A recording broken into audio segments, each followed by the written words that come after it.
Thank you guys so much for being here.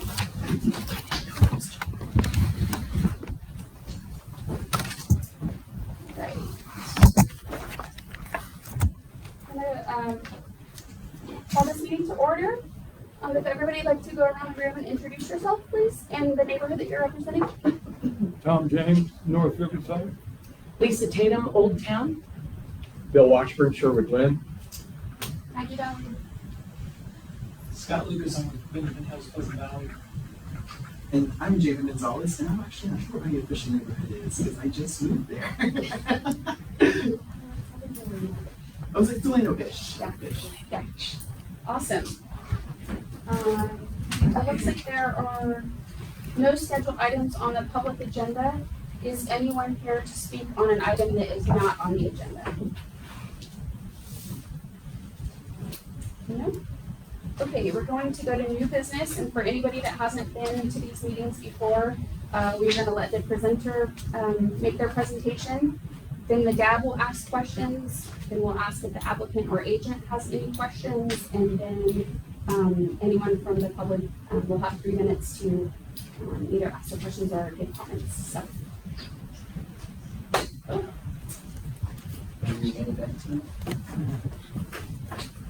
Glad you didn't say main course. Residency in Vegas or something. Also, just for the DAB, there's a couple letters that we have received in regards to the PUD, which is the first case that you'll be talking about. Just I guess a matter of clarification. Did we have a quorum tonight? We don't quite yet. Okay. No. So we can still hear cases if it gets to the point of having a recommendation or something like that.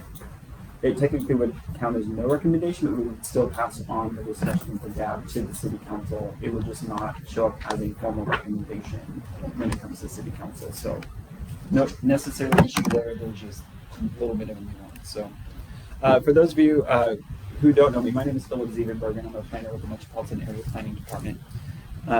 We got several cases tonight. First of all, I want to say thank you to all of you for taking an additional night out of your month to consider planning cases. District 6 apparently is very popular site for rezoning actions, and we had a lot of different things, mostly because of the July 4th holiday being on a Monday and everybody having a rescheduled DAB that we just got slammed in the month of June. So I really want to just say thank you for considering and not having to do 8 planning cases in one night in addition to all of the rest of your business. So anyway, we'll try to be as brief as possible, not to gloss over any information, but just try to methodically move through our agenda tonight. The first case before you is a PUD 2022-11.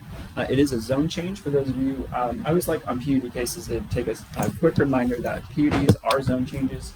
PUD is its own zoning classification. It's a custom zoning classification. Each PUD within the city looks different because they get to customize something to allow for an opportunity for unique development that wouldn't necessarily fit neatly within our typical zoning classifications. Oftentimes we're looking to do reduction in setback, reduction in parking, or something like that. So this site, if you're familiar, is located on the south side of North Bay between Wine and Fern. Millwood runs up the middle and dead ends into the site. Millwood bisects the site into 2 sides, with parcel 1 and parcel 2 on the east and the west. Their proposed development is to do a multi-family style development. Something to consider in this area is in the Delano neighborhood. So any type of design, any type of architecture that it will be with these buildings has to adhere to the Delano neighborhood design guidelines. And so keep that in the back of your mind when it comes to new construction. It will have to be approved by the planning department or the Delano design review committee if we can't come to an agreement with the applicant on what the design should look like before any building permits are pulled. And that's the whole point of those design guidelines is to protect the character and the kind of old nature of the Delano architecture and have things compatible with new construction. So keep that in the back of your mind when it comes to when you're thinking multifamily development. You're not going to get your typical apartment complex or townhouse development. It does have to share character with the Delano neighborhood. The property in question is also very unique. We actually have Jerry Ford here as well to answer some of the questions regarding this part of the application. It is still in limbo. The City of Wichita, the City Council approved the sale of the land to the developer back in 2021. There was a change to or an update to the purchase agreement back in April. I don't know necessarily the details of that, but either way, the city council has authorized the sale of this land to the private developer who's looking to develop it. It has not closed yet. That is my understanding. That ball is in the developer's court. When they want to instigate closing on the property, they are the ones who can do that. My guess is they're likely probably waiting until the zoning goes through or not, whether or not they're going to close and actually own the property. So the city of Wichita is technically involved in this application because they're still technically the owner, but they have been approved to sell it to the developer. They want to create the North McLean Planned Unit Development. The property is 1.28 acres, and they would propose on the eastern parcel 12 dwelling units, and on the eastern parcel 7 dwelling units. They would have some custom setbacks, specifically 0-foot setbacks along McLean. That will allow the buildings to actually be much closer to McLean versus having 2-story structures closer to the existing residential. You will have a parking area between the new development and where the houses are now, but we'll get into screening and landscaping requirements that are written in here that are meant to kind of mitigate the effects of having parking next to other residential properties. Overall, though, height requirements stay the same as what would be single-family zoning, which it is now. That's 35 feet, so they're not looking to go any taller than what they can do at this point. One thing to be aware of, there is the sidewalk along the plane, and if you've driven it or biked it or walked it, it kind of is a serpentine. It will be straightening out. Because the city owns the land when the sidewalk was put in, they didn't necessarily pay attention to where that property line would be. And so there will have to be some straightening out of the sidewalk, but all of the sidewalk will remain. It will just have to be torn up and then repaved into a different orientation, but the sidewalk is not going away. Regarding the parking is a big stickler in Wichita, whether or not there's enough parking. This is technically not asking for a parking reduction. The PUD text states that they will require 23 off-street parking spaces in addition to those that are provided within garages or in the driveway.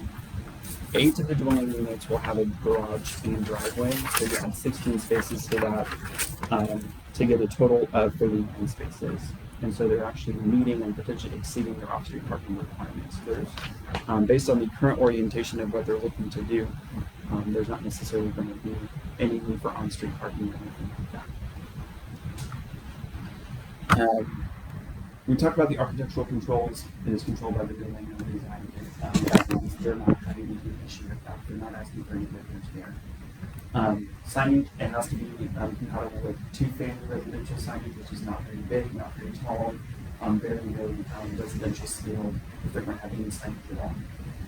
Screening and landscaping, one of the most important things about this, one of the big things that we've been hearing about this is the concern of loss of open space and loss of mature trees. Back in the 90s when they expanded McLean and acquired some of the houses and took some of the houses down, they planted all these trees in its space. And so there would be a potential loss of several of the trees. Not sure how many of them would go away. A lot of them, obviously the ones in the middle. The PUD requires adherence to the Wichita Landscape Ordinance. They're not asking for any waivers. We would be approving the landscape plan or providing the building permits. There's a couple things here, and I'll try to be pretty brief with them because it's kind of complicated. So there needs to be a landscape street yard and parking lot screening anywhere where they're abutting Millwood, St. Louis, or McLean. And so you're looking at, and I'm supposed to stand over there, but you're looking for a landscape street yard here. There need to be some where there wasn't a driveway on either side. And then also here, just because the building will be pretty much abutting the rights of way up there, but they will be required to provide landscaping per the ordinance. And so that's parking lot screening is like the 3-foot shrubs in the miniature. Trees are usually included in the landscape street yard, so there will be some additional planting of trees in that regard. In addition to that, you have a landscape buffer, and that's anywhere where it's abutting This map was actually, I apologize, it was drawn incorrectly. The line actually goes around this. This house is not included. It is saying around this direction. So anywhere where you're letting residential zoning that's touching it. So that's 1 tree per 40 acres. So you're adding trees back onto the side of that. In addition, staff recommended and the planning commission, where you heard this, included into their formal recommendation that street trees be planted along the plane at 1 tree per 40 feet as well. So there's going to be some additional trees being planted. It may not be a 1-to-1, but it's at least something getting back to some trees would be taken out, trees would be planted back based on the density requirements. Screening is also required. Screening is generally a 6-foot privacy fence. This is the minimum requirements. And anywhere the landscape buffer was, so here and along here, there's a 6-foot screening is required. If it's already there, now it becomes the responsibility of this developer to ensure it stays there. So even if the previous property owner had erected it, it now becomes the responsibility of this developer to maintain that. So if it ever blow down, it would be replaced. It is their responsibility because it's a multi-family type development next to single-family residential. The property surrounding it, if you go east or west of Vine, that's Vine, I'll say Vine. You got general office, it's a chiropractic clinic. Obviously, on the plane and the Arkansas River. The residential surrounding it is a mix of zoning between single family and 2-family. The majority of the houses are single family, but there are occasionally duplexes here and there within the broader vicinity. So multifamily is a little bit of a step above from what they're doing, because the highest density you have right now is a duplex within the area. But you also have the commercial zone and retail office where you have the chiropractic clinic right across Vine to the west. Regarding conformance to the comprehensive plan, we've looked at 3 different plans in this: comprehensive plan, the places for people plan, and then the Delaney neighborhood plan. Comprehensive plan identified most of the site is appropriate for residential, and the other part of the site is appropriate for parks and open space. Residential category encompasses the full diversity of residential zoning and doesn't just classify for single family zoning. And so in a sense, there's part of it that's in conformance to the plan and part of it that is not. Other things that we look at when it comes to the comprehensive plan is not just the general use, but we also want to drill down into the locational guidelines. One of those is the development pattern within the established central area. And the guideline in there states that it encourages infill development to maximize public investment in existing or planned infrastructure services. Basically what it means is there's water and sewer and streets already built. We can maximize the investment because we don't have to extend new lines out to the periphery of the city and continue the city's burden of maintaining new additional lines versus let's just tap into the existing infrastructure. We also look at land use compatibility within the established central area, and one of the guidelines states higher density residential uses can be appropriate along arterial streets on small infill-sized new residential areas if appropriate design features are included that limit traffic, noise, lighting, adverse impacts on surrounding residential properties, and the scale of the development is appropriate to the context. Though there is no direct access to McLean from the site because of access control, which is very important because you just don't want a bunch of driveways. You do have access to Fern, which allows right turns, and you have access to Vine, which allows left turns. Not to mention the grid system in this part of town that allows traffic to go south to 1st and 2nd Street and Douglas and things like that. And then another guideline says the scale of multifamily development can be appropriate with existing residential areas if appropriate site design limits adverse impacts on surrounding residential uses, and the buildings are compatible with the existing residences, and the scale of development is compatible with the intensity of the surrounding area. Height is limited to 35 feet. That's what's allowed in single-family zone, which is what's done there. You have the design guideline within Delana, which requires compatibility with architecture with the surrounding area. You have the mitigating factors of the screening and the landscaping that were put into our code to minimize the effect of multifamily residential next to lower intensity residential. So based on these things, staff feels, and it is our opinion, that based on these guidelines that this project does conform to the comprehensive plan.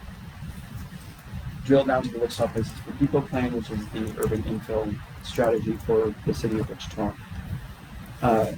We feel that it conforms to strategy number 5, which is provides a diversity of housing options to attract new residents and allow existing residents to remain in the ECA. This provides additional housing stock within the ECA. The proposed development promotes walkable development with buildings set close to the street and parking behind the buildings. The sidewalk on the plan will remain. And something that I failed to mention early in the presentation, and I apologize, not part of this application, but concurrent to this application, is a request to vacate this portion of Millwood, so basically where the hammerhead is, so it would become private property and not public right of way anymore. One of the conditions of approval of the vacation is that the zoning has to be approved. If the zoning is not approved, they can't vacate the right of way, that goes away as well. It will remain public right of way. If all of this is approved and the vacation is approved and it becomes private property, there's an access easement granted so that folks walking up Millwood have access to the sidewalk on the plane. So they would still have just as much public access to the sidewalk network along the plane as they do now. There's a utility easement in there, and they just threw pedestrian access as part of that easement to maintain the ability for anybody to walk across the site, and they can't bar it off to the public. So that's something to keep in mind. The vacation is not considered tonight. Vacations go to the subdivision committee and the planning commission. They're not considered by GAB. But that's just a piece to consider is that continued walkability and pedestrian access through the site. The Wichita Places for People plan identifies different areas throughout the city, and they classify them into 2 different categories of either areas of stability or areas of opportunity. This one, according to the plan, is within an area of opportunity, which is defined as areas that are generally exhibit economic challenges and a disconnected development pattern and a lack of walkable places and facilities. These areas are in need of strategic reinvestment, both public and private, to assist in redefining and reinvigorating the area physically and socially. This is an example of private investment in the area. And then finally, the Delano Neighborhood Plan, which was adopted in 2019, or the update was, the future land use map in Delano depicts the site as appropriate for residential use. And so the Delano Neighborhood update even identified that this could be potentially redeveloped in the future for residential uses. Overall, staff is recommending approval. As I mentioned before, on June 2nd, the Planning Commission considered it. They also recommended approval. It was a 10-to-1 vote, so there was only one opposition. There were several members of the public who spoke in opposition at this meeting. General concerns were increase in traffic. One of them was that, Fern only provides the right-hand turn, and Vine has to provide the left-hand turn. There was a question of whether or not traffic engineering was consulted. We did consult with them throughout this process, and their position is when intersections meet the merits for signalization, then they take action. So there's not a lot they can do beforehand, because the final development of this and the number of warnings doesn't necessarily automatically merit signalization of any intersection, because you don't necessarily know what the traffic patterns are. They can't say all of the traffic is going to be making left-hand turns on to McLean from Vine, things like that. So they are aware of the project. They have been included in it. Other folks were concerned about the density potentially being out of character with the surrounding area. Our comment to that is the fact that the project is along McLean, which is a very busy arterial street.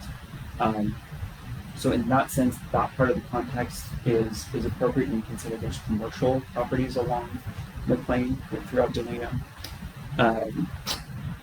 Concerns of just the loss of open space and trees.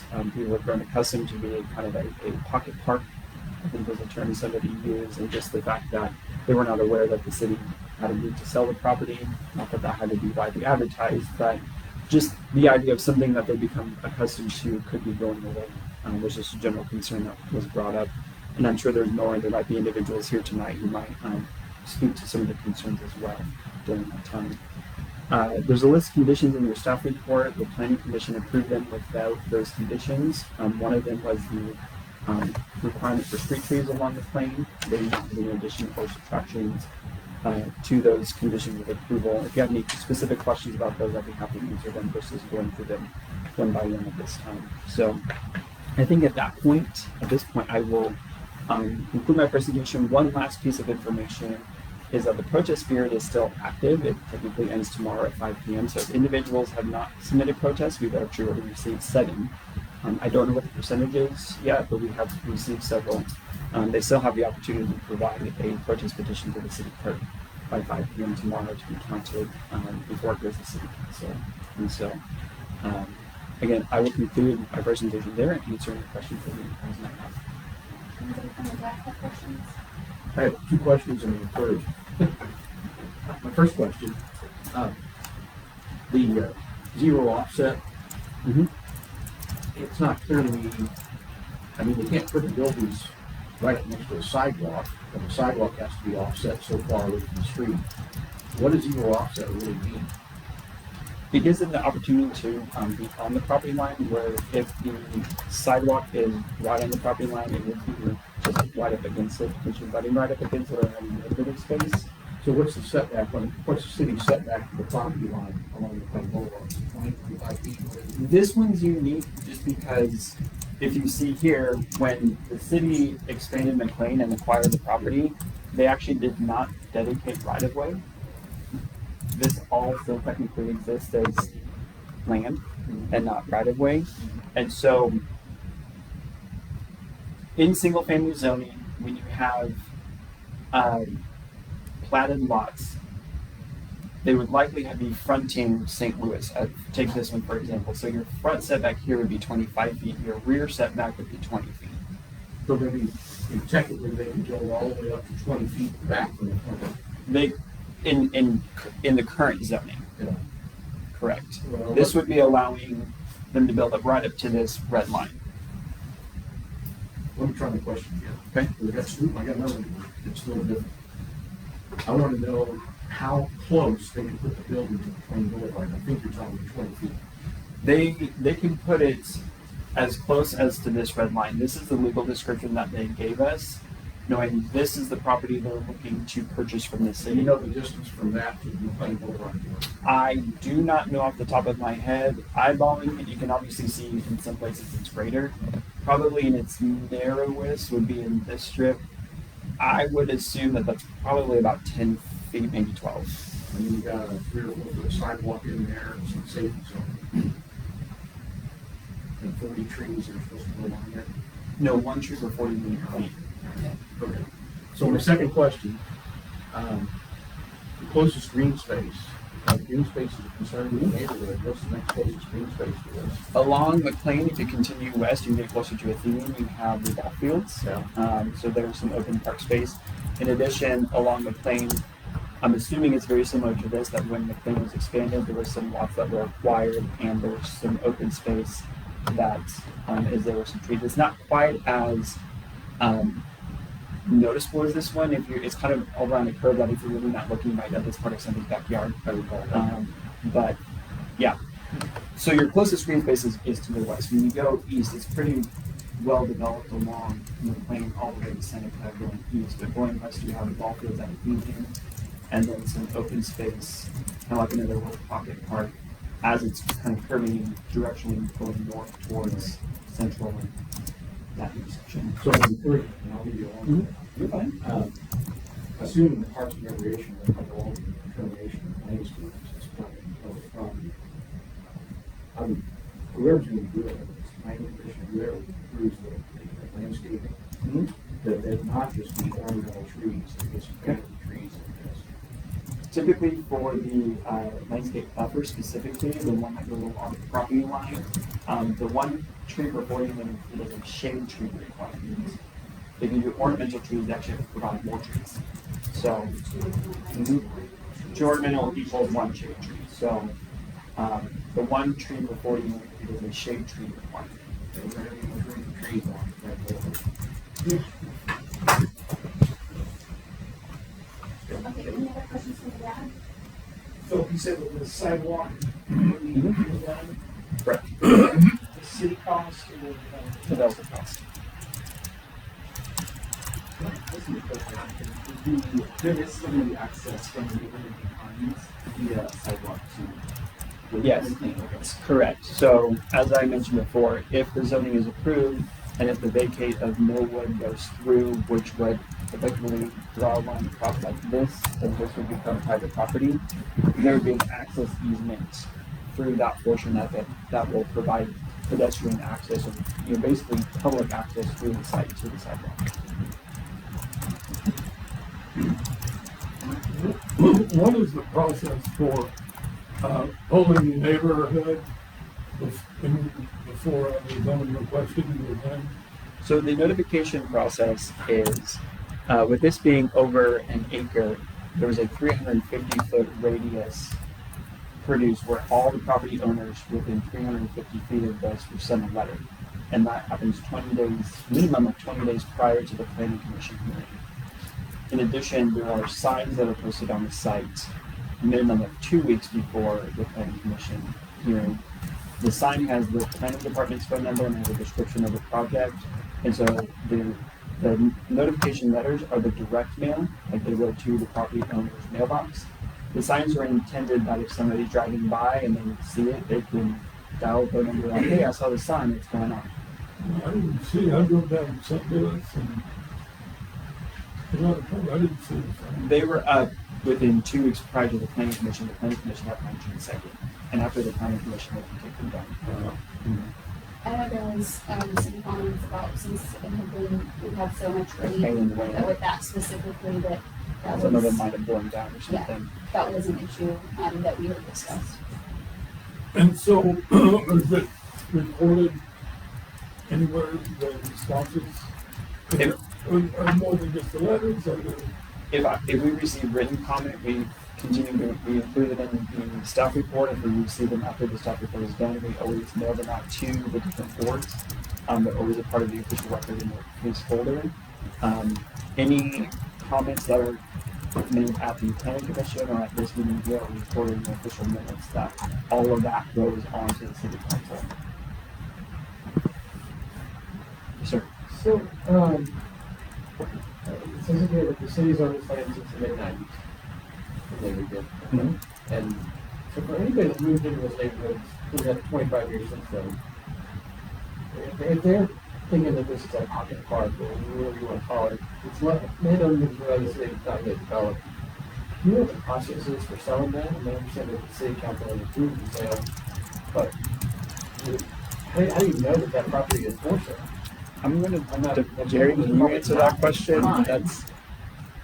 That's a little outside of our department's wheelhouse, Sure. but When we have properties that are not already declared surplus, like something that's left over from a road project such as this, we've maintained these as green space for a number of years.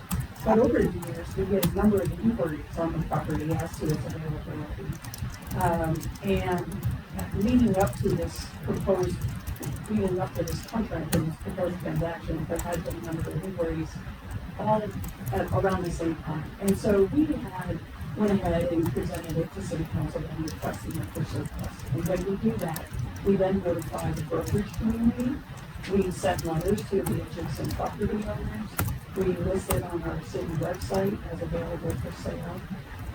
But then hammering it out there with the brokerage community tends to generate a lot of interest as well. So it's broadcast that it becomes available at that point.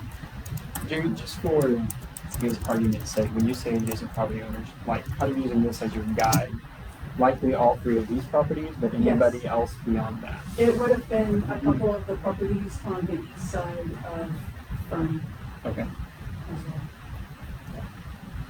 Those that would have view of it. gotcha. That's what I know. So for a homeowner, they would either have received a notice in the mail or they would have seen it on the city website that was available for sale. Any other questions? And Jerry, sorry, just point of more matter of procedure. In the discussion on the sale of the land, is that a public hearing at the city council? The discussion, no, it's Okay. all consent item. Okay.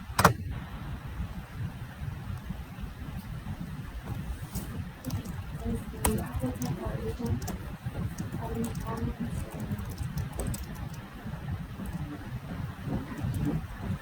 We'll go ahead and answer any questions.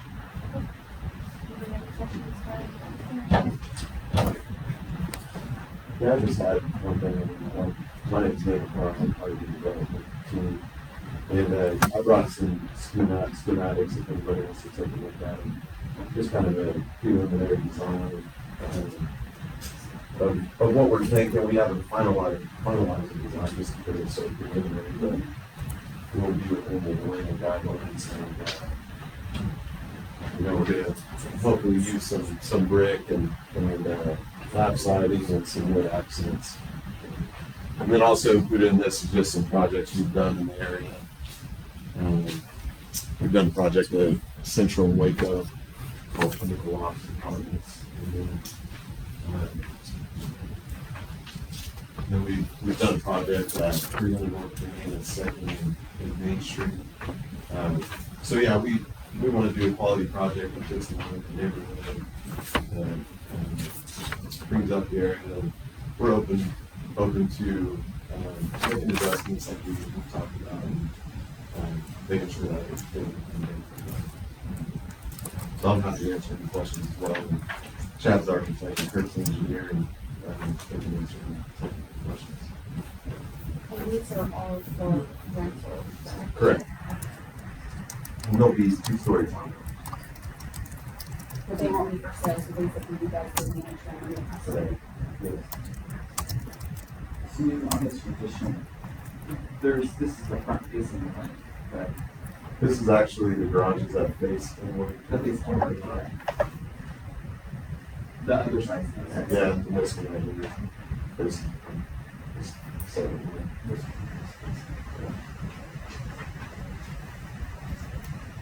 Does anyone have any public comments?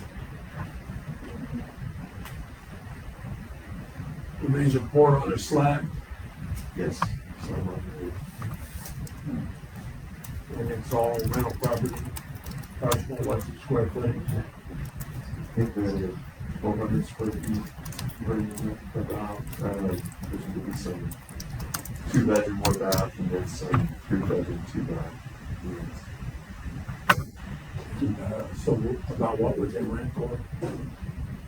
We are performing right now anywhere from about 12 to 14.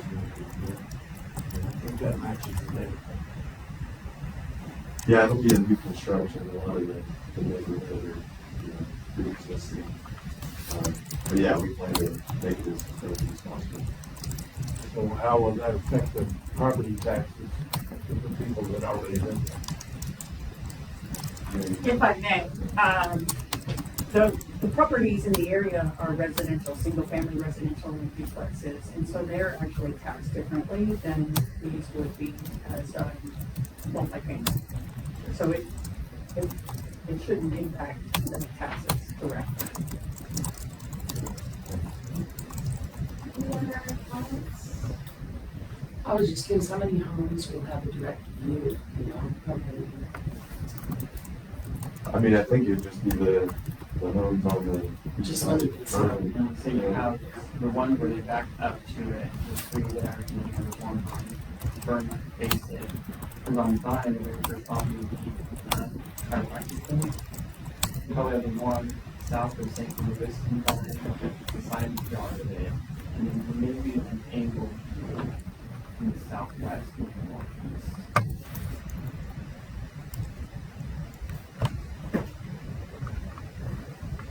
Okay, so we're gonna bring it back to the dashboard. Anybody else have any more questions?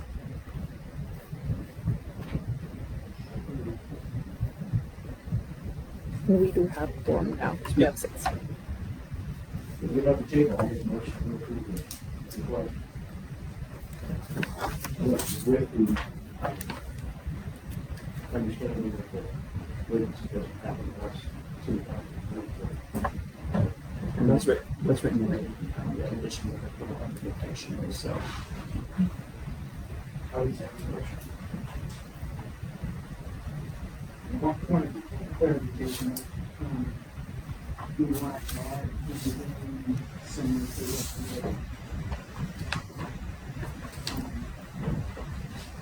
what we did? The staff recommendation was that the street trees be planted, so, planning commission approved it per staff recommendation, so that's what we approved.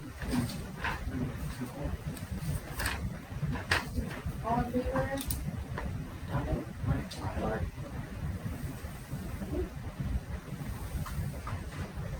My vote is no. Well, we'll move right along.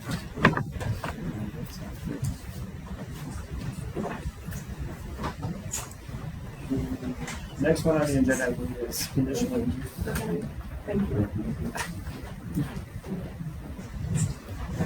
Conditional use 2208.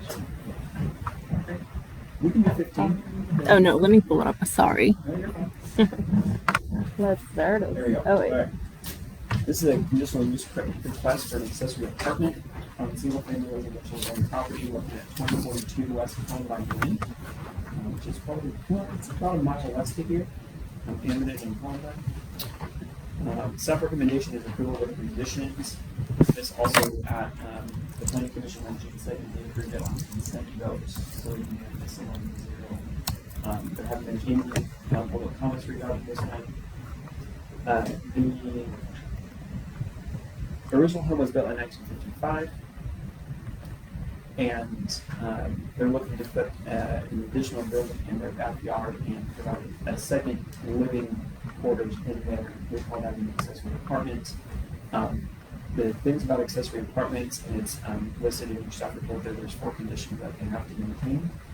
The first is that it's accessory, meaning there's size limits in terms of the height. So if you do not adhere to regular setbacks, so they're like principal structure setbacks, if you're in accessory structure setbacks, which can be closer to property lines, you're limited to 60% of the height, which I believe for single family zone is 21 feet, as opposed to 35, which is the maximum. So that's something that we consider accessory, is it's not quite as big, at least in terms of height. It has to have an appearance that is compatible with the main dwelling in the surrounding area. You don't have to be matchy-matchy, but something that's not going to detract from the neighborhood, that looks like it fits in. You don't want necessarily something more traditional neighborhood and create some modern, very modern building. So renderings will have to be produced and approved during the building permitting process. Planning will review renderings through that process to ensure that the appearance is compatible. It has to remain under the same ownership as the primary residence. You can't do a condominium. And the water and the sewer have to stay under the same account, so that kind of helps maintain that it's under one ownership. Franchise utilities like TV, phone, that can all be separate, but at least the main public utilities have to stay under the same account as the main dwelling. All the properties surrounding this are single-family zone with single-family residences. There are no other zoning actions on the site.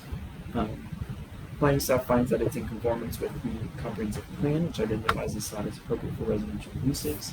This is also an established central area, so the same type of strategy of providing a variety of housing options within the established central area is in conformance with that. This area is a area of town, according to which Southwest People Plan, is an area of stability, which doesn't need necessarily as much investment to maintain its vitality.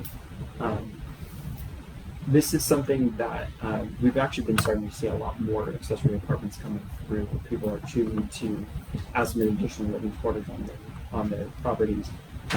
This is something that can actually be fit in within the residential context, knowing it's an accessory, smaller building. You generally have like a mother-in-law suite or something like that. It is worth noting that this does not have anything to do in terms of regulating rentals. The city does not get involved with that. So that's usually a sticking point with one of these. Again, we haven't heard any public comments regarding this case, regarding concerns about anything like that, but they are free to rent it. It just cannot be sold. They could even just use it for their own space, but again, the city does not regulate that. So staff is recommending approval with the conditions in your staff report. Most of those conditions just harken back to the additional regulations that are within the zoning code that it has to comply to. They will be submitting a site plan for us to review. It has to be built according to their site plan, and again, the elevations will be reviewed during the building permit process to ensure architectural compatibility. So I'll kind of keep it brief with that. I believe we have the applicants here if you have questions for them, and I'll stand for any questions you have for me. Not a direct question, Philip, but Scott was here last year when we talked overall zoning change, where like a case like this wouldn't necessarily come to the Right. Whatever happened. We're still in the process of writing those regulations. I don't want this to sound like an excuse. We are finding some staffing shortages. We're trying to get fully staffed, and the level of cases we're processing is pretty astronomical. Hence why we're having a special meeting, and so we're kind of keeping the ship afloat. But you're right, with the Wichita Places for People plan, one of the recommendations out of that plan was to allow, by administrative permit basically, where there'd still be an administrative review, the ability to do some accessory apartments in single family and two family zoning. It just requires the process of writing the regulation and going through the adoption into the zoning code. And our current bigger fish to fry with the amendments to the zoning code are short-term rentals and changing the definition of nightclub, which I think DAB 6 is hearing in July. So it's coming eventually.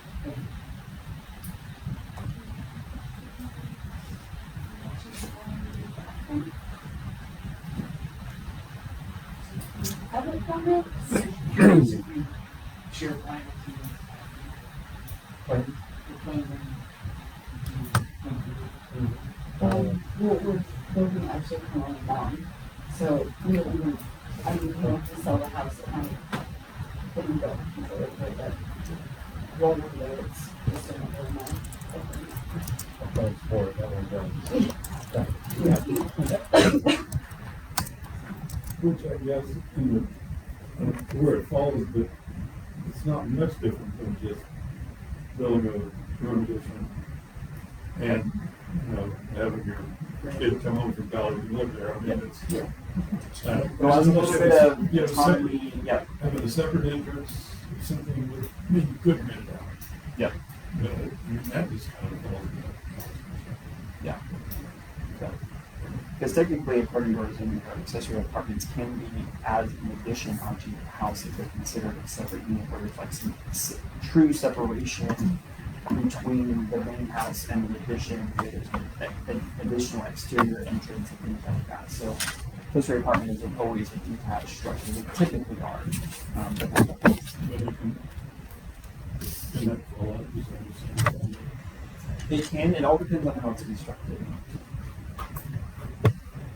Because there's sometimes where a lot of houses have wet bars or even sometimes full kitchens in the basement. But because there's really no physical separation between the spaces, we don't necessarily consider that an additional dwelling because it's just very much incorporated into the rest of the house versus if you have a walled off space where they walled off the stairs and you only have the door to get down there, that obviously provides that separate where this is truly, especially if it's like a walkout piece and like a door to get in. It kind of depends on the structure and how it's.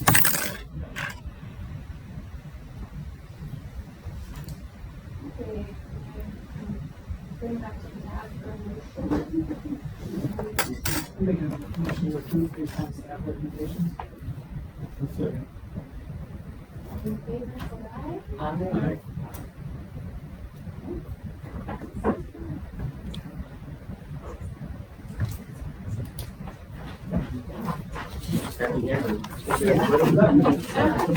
Lucky mom. Yeah. We hope so. Hopefully we do a good job. Thank you, guys. Have a good evening. I believe our next one is Con 2210. I'm telling you, our community service representative should run awards from that. Among other things. So I'm used to working at a department, so it's very bittersweet. She left, but her services here every week are very well utilized. You're happy, right? Thank you. Yes, I am. You were happy or not? He's trying to grab. He's putting me on the spotlight. We have a very well suited replacement. If they say, well, no, you're understaffed. Yes, not in that department anymore. I'm not doing 2 jobs anymore. Like when I first got hired in 2019, that was when she was leaving. She goes, "Oh, they're like, oh, by the way, you're going to become a planner, but first you're going to do her job. You're going to learn how to do her job because she's leaving." But anyway, no, she's really great. And it's actually really awesome that she understands our process. Oh, yeah. So, just a little bit. So the next one is a conditional use request for used vehicle sales on the northeast corner of Central and Hoover. This is just east of I-235 on Central, 5534 West Central. There's a site plan in your packet. They are going to be using the very southwest corner of the site. Tell me what it's is it this one right there? Keep going. I think it's a drawing. Oh, it might not be. Maybe it's not included. I apologize. Well, there it This is. one right here? Okay, so yeah, can you just scroll down a bit? So the whole parcel you can see already has some existing buildings on it. They have some retail, there's a barber shop there as well. They're going to be using just the southwest corner of the parking lot, which is probably just access parking, as their display area. And then they're going to have the sales office either as an addition onto an existing building, or maybe they just highlighted to say it's going to be part of an existing building. So they're utilizing unutilized space on the site at this location. To give some context, this property is directly to the west of Hoover. It would used car lot, this small used car lot, as well as the southwest corner to be coming across the intersection from them. Also has used car sales in the area as well. We have not heard any public comment on this. It was approved by the Planning Commission on the 2nd. And I'm going to brevity, I will leave it at that and let you ask any questions that you might have. I'll point out one more thing. There are supplemental use regulations within limited commercial zoning for used car sales. This has to be subject to those. That requires paving, it requires no elevated platforms, it requires no audible speakers on the outside. They have restrictions on like banner signs, and like they have to adhere to all of that, which is one of the main things to govern the appearance and the functionality of the site. With every conditional use, they have to have a site plan that we approve that shows that they have adequate parking and that they have parking bumpers put in so the cars don't go across and walk the sidewalk and things like that. So, if they do any repair on the site, because vehicle repair limited is allowed in limited commercial, it has to be done inside of the building. So they can't be repairing the cars outside on site before they sell them. They can do some light mechanic work on the site, but it has to be done inside of the enclosed building.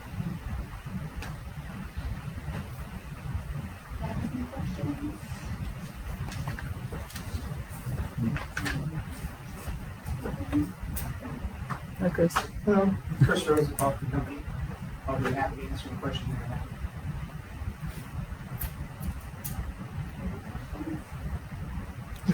So the existing buildings that are on there, are they owned by these individuals, or are they separate and they're all separate? I'm assuming they're all separate.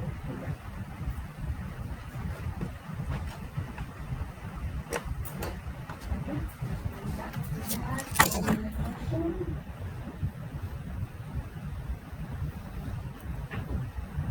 Move we approve that. Second. All in favor? Aye. Everybody? Mark, did you second that motion? Thank you.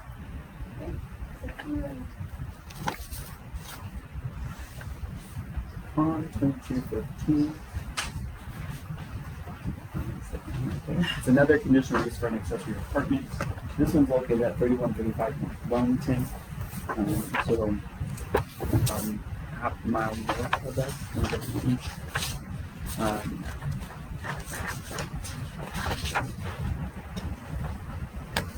They are proposing to convert the existing garage on the property into the accessory apartment, and so you can see there's the house, and then they have their existing garage, and they're going to be either convert a portion of it or all of it into the second floor. So this is an interesting situation where when you have existing buildings and you talk about the compatibility of the architecture, we would still do a review of supposed to require them to do some treatment to the facade if we felt it was needed. At this location, I'm not saying that it does, but we often get that relevance in an existing building and whether or not, because they don't have to have architectural standards to build a detached garage, but then also you put the dwelling in it, it raises that question of do we need to make any recommendations or make them change some of the facade or treatment from the facade to make it compatible with the neighborhood. Same conditions apply for this regarding ownership, water and sewer up against the same ownership, can't sell it in condominium. There have been no other zoning cases on this. It's in conformance with comprehensive plan, which has identified it as appropriate for residential uses, which places for people plan, identifies as areas that have area of opportunity. So this actually can represent an opportunity for reinvestment on the private side because you're providing additional living space if they choose to rent it out, or if nothing else, they're investing money into their private property, which can boost property values and things like that. So again, staff is recommending approval. It was heard. It will be heard at Planning Commission tomorrow. So Planning Commission has not rendered a recommendation on this one yet. The conditions of approval were the same as the other accessory apartment. They're all listed in bullet points. We didn't find any review of this that we needed any special conditions regarding this. I don't necessarily see the applicant here. I apologize for that. We do notify them of these meetings, and I even notified them of the meeting change. We sent all of those letters out. So I apologize I'm not here. If you have a question for them, yes, we'll talk about it tomorrow at Planning Commission. So I can stand for any questions you have for me. That one, it might involve into a couple. Recognize that this is just for demonstration purposes for the red line. I'm assuming from that, I didn't notice this when I looked at it at home, but that garage has been built right up to the property line. And there's not much setback from the house. Is that going to be a violation of zoning for separation from the fire department? The minimum separation between the structures is 3 feet. Wow, okay. And that's even just for the zoning code. If obviously through the permitting process, when they start doing internal construction, they'll review whether or not they need to beef up a wall, or a firewall or something like that. But the fire building review plans during the building permit process. When looking at our map, when we have our aerial overlay over the top of our parcel dimensions, in certain parts of the city, for whatever reason, the GIS is a little skewed. And so don't necessarily take this as the garage are built over the line. Likely our lines are just lining up like they should. When it comes to it being right on the property line, it depends on when the structures were built.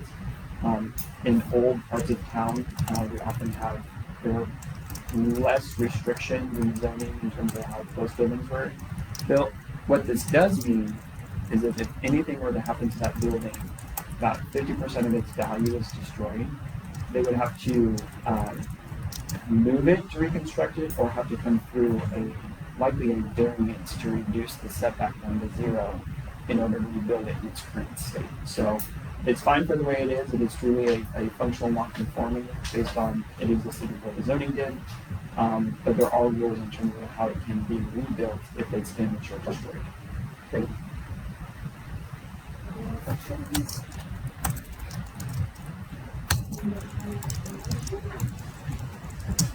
I make a motion to approve. I'll second. All in favor, say aye. All right.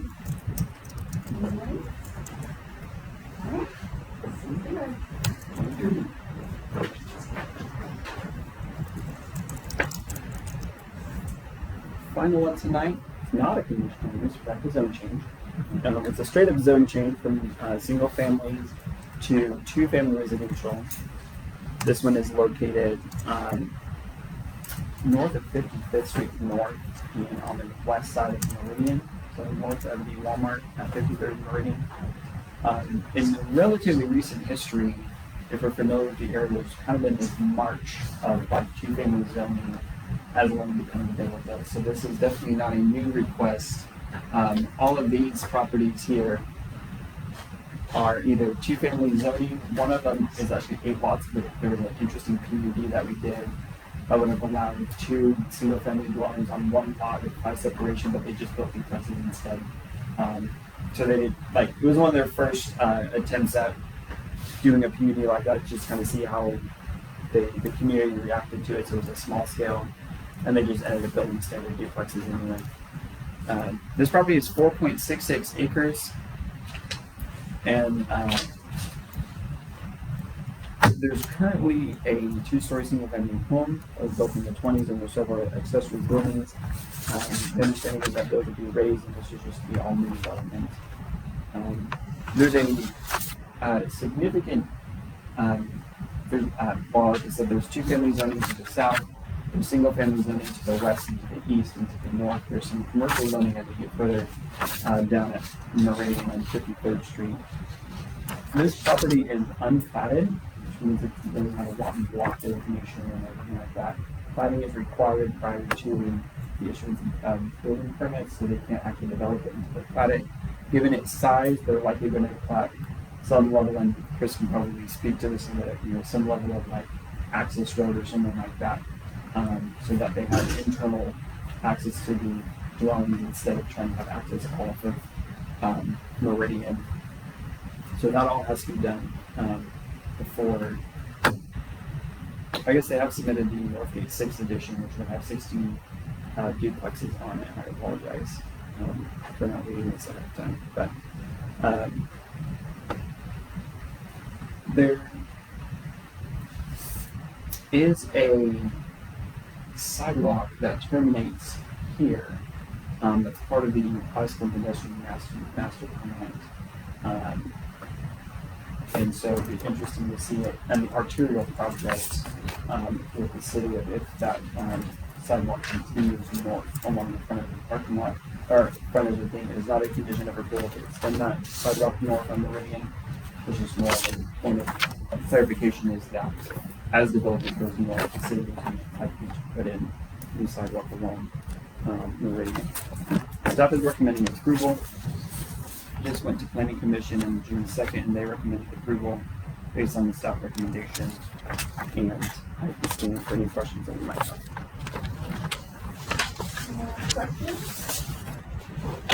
I think, for the sake of these cases and stuff, I just want to make sure that there's at least one lower protest issue. I believe it's about having duplexes. I think you're right. It was either the straight up 2-family zoning on this side, or maybe it's a portion of the PUD zoning. But I think you're right. From residents on the east side of Meridian, my understanding is we had not heard any public comments on this one, and I'm pretty sure it was a consent item of Planning Commission. A couple weeks ago, I've said a few times, but.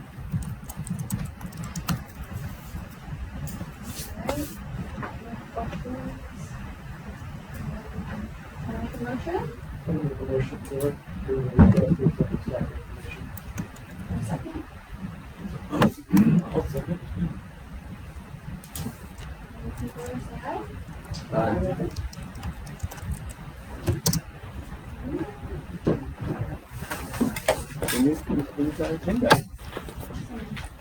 Those are some of the emails that I've gotten. And I'll Just a email couple you the updates. electronic copy as well. Really quick, the 4th of July, Riverside has their big 4th of July event in the park. We will be posting more details on our District 6 page as we get a little bit closer. The Love Your Community event is July 9th. They're at Evergreen. There's a lot of different information that we'll be posting as that gets a little bit closer. And then our next meeting is July the 11th at 6:30. So appreciate you guys all coming for this special meeting to get these on to the next step. Is there meeting, obviously, on the 4th? Right, it'll be on the 11th. So it's not really special, it's just getting changed. I just have a question. Who seconded the last motion? I know. Tom, Okay, and who? the one Okay. before that, I second. No, so Mark made the motion and then it was like, okay, got it. Thank you guys.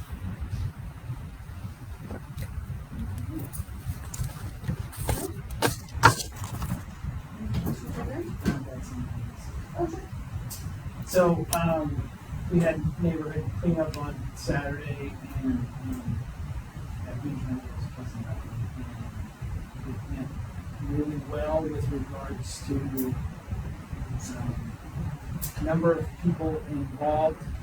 Unfortunately, a lot of community wanted their trash hauled off, much more than anticipated. And so, there were segments of the neighborhood that did not get their trash hauled off. And, nothing we could really do about it at the time, and so we're trying to find alternatives. Take time to find alternatives, but thanks to the city for providing the opportunity for that. And we had 5 trucks, those trucks ran nonstop. Some of those trucks dumped and came back during that 4-hour period. The trash guys that were there were awesome for working hard. They were supposed to be there at 12, and at 12, it was done. A lot of good volunteers. Maggie was there. They worked really hard. It was hot. But unfortunately, there were some big parts of the neighborhood that did not get their trash hauled off. So we're trying to find ways to do that. And I think in the future, we have a really big neighborhood, so we probably look at splitting it or providing a central location where folks will have to bring the trash to that location. There were some houses that doing the trucks in for 10 minutes to get that much. With wind and everything, and lots of wind this year than before. Unfortunately, the event to me was successful. We dumped probably 9 truckloads of trash for some folks. It wasn't successful because they got up early in the morning, we spent late at night, Friday getting ready, and there's still some trash on the crew. Scott, and you guys had one last year as well, We correct? did, and really, I think part of it, and we actually got done early last year. And I think because of coming out of the pandemic last year, it just wasn't maybe as fruitful. But this year, I think a lot of people, we did a much better job getting the word out this year. So, the neighborhood really took advantage of it. And unfortunately, So I would say 90% of what we put in the trucks was big wins and, it was big stuff. So, Another one we did for North Riverside last year, I think we do those in August. They also had a large, the largest dumpster, like just, you could walk in through the furniture for the large stuff. I think we got everybody, but I don't know. It seemed like we had restrictions.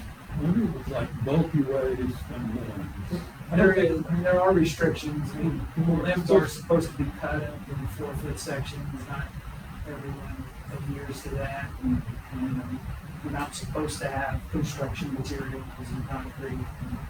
I mean, even just the route that I was on, we had 34 mattresses.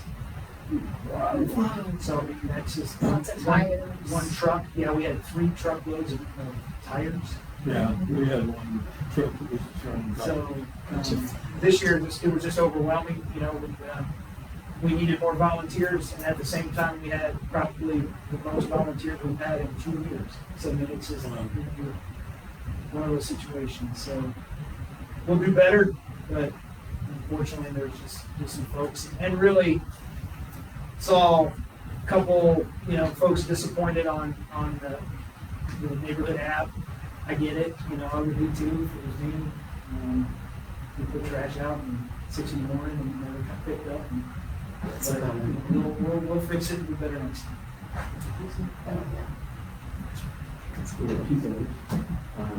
On July 4th as well, we have the annual kids bicycle parade from the park, children.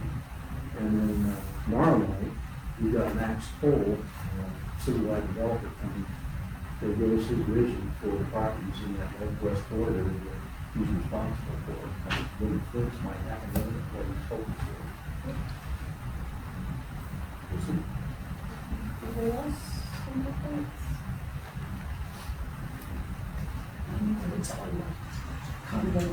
thoughts? Do we want to welcome our new DAP member?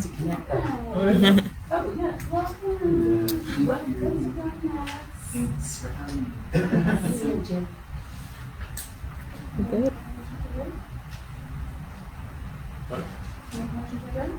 I would like to make a motion that we adjourn. Oh, I don't. I second. All right. Not it. Thank you guys so much.